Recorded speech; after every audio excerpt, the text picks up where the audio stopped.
Le monde de la surface est très différent du monde souterrain.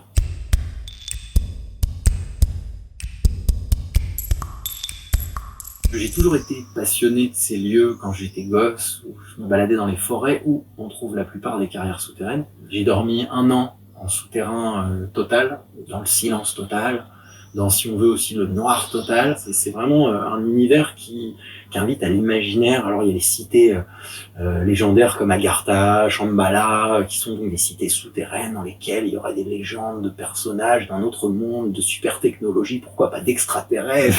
Quand on ouvre le légendaire souterrain, c'est sans fin, quoi.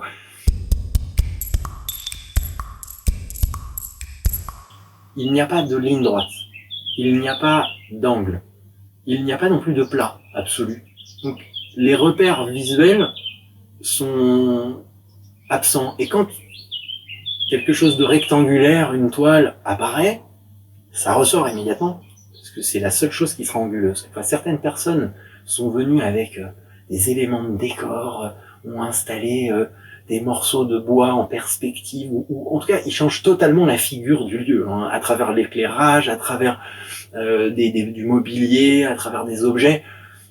Ça reste un souterrain, mais il peut prendre plein d'aspects en fait différents. Traditionnellement, chez les Mayas, chez les Égyptiens, tous les souterrains, on appelle ça le monde des morts. Mais c'est pas le monde où il y a des morts, c'est le monde sans vie, puisqu'en fait, on est dans un désert.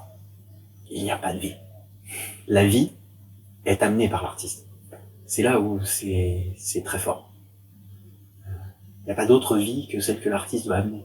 Il est totalement libre. Il arrive au milieu d'un désert où il n'y a rien d'autre que de la pierre. C'est lui qui va amener chaque objet, va poser des questions, va attirer l'attention, donc limite, faut faire attention, faut pas laisser traîner un escabeau, parce que sinon, on peut se dire, ah, qu'est-ce qu'il a voulu dire avec l'escabeau je sais pas.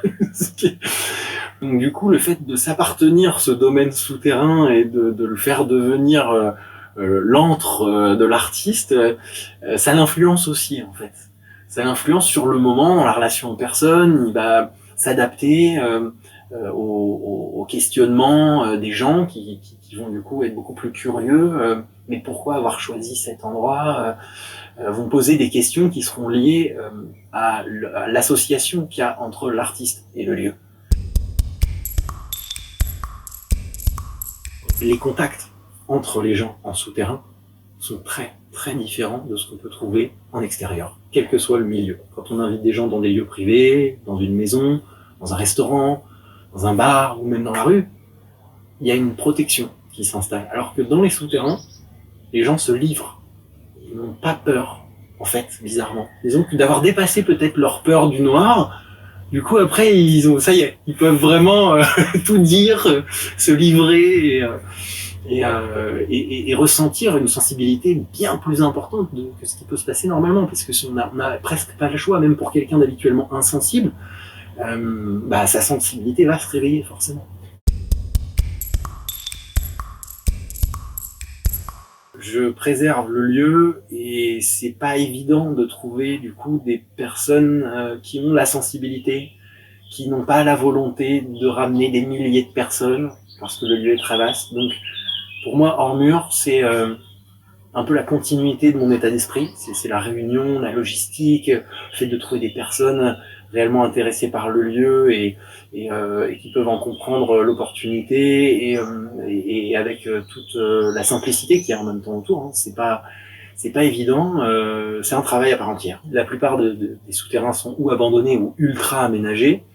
Retrouver le caractère originel tout en ayant toute la sécurité qui permet de pouvoir installer tout le nécessaire logistique. Et il y a beaucoup de travail, de mise d'entretien, de surveillance. Donc pour que le rêve puisse être possible pour d'autres, il faut que moi j'en sois gardien en fait. Et j'ai accepté ce rôle.